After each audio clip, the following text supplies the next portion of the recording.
में अब एक बड़ी जिम्मेदारी पिछड़ा वर्ग मोर्चा के इन कार्यकारिणी के सदस्यों को दी गई है, जिसमें 8 तो उपाध्यक्ष तय किए गए हैं, जबकि 2 महामंत्री और 8 मंत्रियों को ये जिम्मेदारी सौंपी गई है। कुल 36 सदस्यों की नियुक्ति की गई है। भारतीय जनता पार्टी के पिछड़ा वर्ग मोर्चा की कार्यकारिणी की घोषणा के बाद 36 सदस्यों की सूची जारी की गई है, जिसमें कार्यकारिणी में 8 उपाध्यक्ष होंगे, 2 महामंत्री और 8 मंत्रियों की नियुक्ति की गई है। कुल 36 अधिकारियों की नियुक्ति की गई है।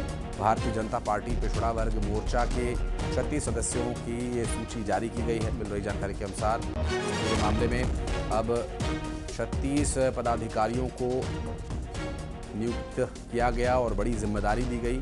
36 कार्यकारिणी सदस्य, जिसमें 8 उपाध्यक्ष और 2 महामंत्री और 36 सदस्य इस कार्यकारिणी में घोषित सदस्यों के लिए 8 मंत्रियों की नियुक्ति भी की गई है।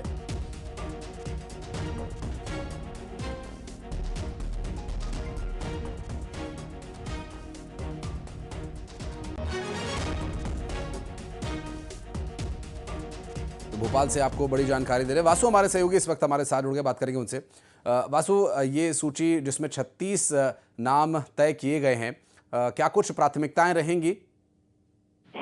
बिल्कुल, देखिए, नवरात्रि में बीजेपी ने अपनी संगठनात्मक नियुक्ति का जो दौर है वो शुरू कर दिया है और महिला मोर्चा की जो कार्यकारिणी है वो घोषित की गई है। और इसमें अगर आप देखें तो क्षेत्रीय, सियासी और जातीय समीकरण जो है वो उन बहुत ज्यादा बीजेपी ने साधने की जो कोशिश है वो वहां पे की है। लगभग हर जिले से या यूं कहें आशीष की हर संभाग से महिलाओं को जो प्रतिनिधित्व है वो देने का काम किया गया है, क्योंकि जिस तरीके से इलेक्शंस में महिला आरक्षण की व्यवस्था हुई हो, उसके बाद महिलाओं की हिस्सेदारी अब संगठनात्मक पॉलिटिक्स में भी बढ़ी है और सीधे इलेक्टोरल पॉलिटिक्स में भी बढ़ी है। तो इस लिहाज से महिलाओं को अब आगे लाना बहुत इंपॉर्टेंट हो जाता है। तो इसलिए ये कार्यकारिणी में आप देखिए तमाम नए चेहरों को भी जगह दी गई है। दूसरी तरफ बीजेपी ने पिछड़ा वर्ग प्रकोष्ठ जो है उसकी कार्यकारिणी भी जो है वो भी घोषित करने का काम किया है। तो जो लगातार ओबीसी को लेकर, पिछड़े वर्ग को लेकर सियासत होती है और जो ओबीसी के मुद्दे हैं और जिन मुद्दों पर विपक्ष लगातार घेरने का काम करता है, उनको पिछड़ा वर्ग मोर्चा की ओर से जो जवाब है वो दिया जाएगा और सरकार की जो नीतियां हैं उनको और